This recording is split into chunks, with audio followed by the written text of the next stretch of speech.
Allahu Akbar, Allahu Akbar,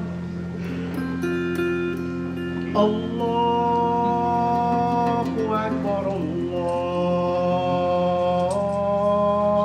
Akbar. It's time for afternoon prayers, and the Muslim inmates in this California state prison are doing what was once forbidden, having an Islamic worship service. People couldn't gather in groups to teach and to practice the religion.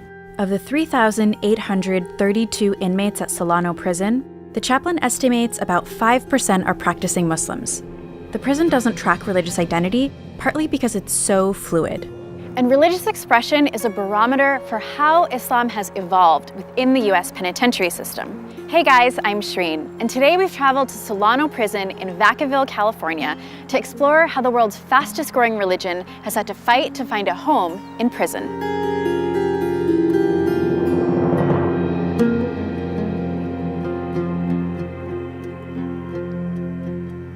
When I became Muslim, I was given a set of principles. Do this, don't do that. When in doubt, don't. That's Jesse Burleson, who people here know as Hassani. He's been in prison for 31 years.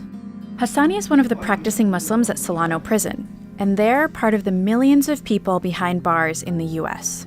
In fact, the United States has the largest prison population in the world. The more than 2.3 million people it had incarcerated by the end of 2017 were more than any other developed nation. That number includes inmates at federal, state, and county prisons, and it's growing. In a place where your housing, meals, and recreation time is highly constrained by rules, finding a way to practice your faith can be difficult. These inmates have figured out a way to infuse their faith into their sentences. One of the things that started me seeking something different was I was looking at the people that were around me who were older than I was, who had been in prison longer than me, and who had been on that same negative, self-destructive path, and me not being satisfied with what I was seeing in them. And at that time, I started going to religious services. It didn't matter if it was Muslim, Christian, Jewish. I went seeking a better way, and I believed in God, so I knew that the only way I was going to change was through God. He's just one of the Muslims that Solano chaplain Muhammad Ali interacts with on a daily basis. Ali is an imam who spent 4 years at this prison, helping people like Hassani explore their faith. He believes it can be an important part of their rehabilitation. Religion is important to inmates because it connects them to something bigger than their circumstance. You have people who are here in prison, and there's a lot of things you can't control, whether it's your eating, whether it's your living condition. It really helps human beings feel a sense of connectedness to something beyond what's right in front of them. But Islam's journey in penitentiaries has been complicated by prison culture and legal challenges. Though nationally, Muslims make up 1% of the U.S. population, that number is expected to double by 2050. Some of that growth specifically comes from inmates converting to Islam behind bars. Islam's known for having a particularly strong presence in prisons. In fact, more people convert to Islam per capita than any other religion. Nationwide, Muslims make up 10 to 15% of prisoners. Ali even said he has 1 to 2 inmates convert to Islam monthly, though that's not his goal. What makes those statistics resonate more is knowing how difficult it was to get Islam accepted as a recognized religion within some prisons. The prison administration, through their custody officers, wouldn't allow groups of Muslims to congregate over 3. And when they did, they would break them up. That's Abdul Rauf Nasir, and he spent 30 years using his Islamic faith to help inmates in correctional institutions. He considered it social justice work and an active part of his faith. Back when he started in the 1970s, he says the prison system was full of subtle discrimination against Muslims. Some Muslim inmates at this prison sued in 1996 for greater access to religious services. Their demands included hiring a full-time Muslim chaplain and the ability to attend Friday prayers without penalties like demerits for leaving work. Eventually, they did receive a full-time imam and their other demands. Prison officials dispute this account. They say Muslim inmates were never denied access to their religion, and instead the constraints were reflective of staffing and organizational issues that were resolved. Nationwide, the legal pushes continue today.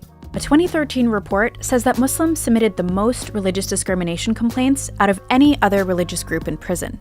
Islam and Muslim organizations in prisons, for the most part, are seen to be powerful because they've been there a long time. They have challenged the status quo of the prison system itself, legally and physically. That quality of questioning power is easily identifiable with one of the religion's most notable converts. Malcolm X, his narrative is prominent, and so that attracts people toward Islam. And then the reformative value that they find in that, the hope that it gives, that I can survive in prison. Malcolm survived in prison. Malcolm X's legacy still resonates today, more than 50 years after his death. While serving a prison sentence, then named Malcolm Little converted to the Nation of Islam in 1952. He found mainstream Islam years later and felt it was much more racially inclusive than the nation. But as Muslims, we will be Muslims. I will try and teach the religion of Islam among the so-called Negroes and make them Muslims. Aside from spiritual guidance and the ability to change your life around, another reason Nasir says some incarcerated people are drawn to the faith is for another reason entirely: how prisons are organized. A central organizing principle in prison is containing the threat of violence. Inmates are housed and classified according to the risk of violence they pose. Here at Solano, inmates are housed dormitory style. Those that pose a higher risk are housed in cells like this, with armed guards.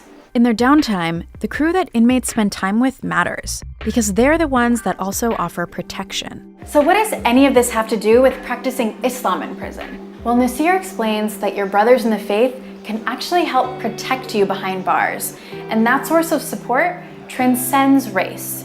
Islam does challenge the strict rules of race in prison, because if a person of another ethnic group besides African American becomes a Muslim, then he's embraced in the Islamic community, and he's not only embraced, he's protected from outside pressures that other groups may place against them. And being in prison isn't necessarily that type of situation to where, you need to join a group to be safe. Hasn't been my experience. But I would say being a part of a community in prison is definitely beneficial in that regard. What he's really describing is support, and the support that incarcerated Muslims require is different than their free brethren. In fact, there are several things about prison that change how Islam is practiced. There's no Quran app, no call to prayer from your cell phone. And being Muslim here is about survival in a completely different way than it is outside. It does afford some opportunity for inmates to think about their rehabilitation, think about meaning in life, think about who they want to be as a person while here or when leaving here. Just because religion might help some people survive prison doesn't mean they'll continue the practice after release.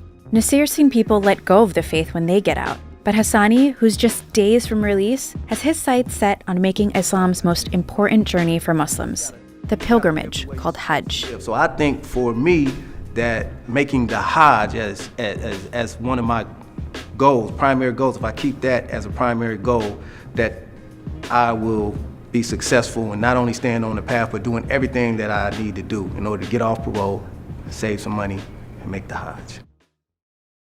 I learned so much about incarceration in this story. If you want to learn more, check out Ear Hustle, the podcast out of San Quentin Prison. In the meantime, don't forget to like, share, and subscribe, and let us know in the comments what prison stories you want us to cover next.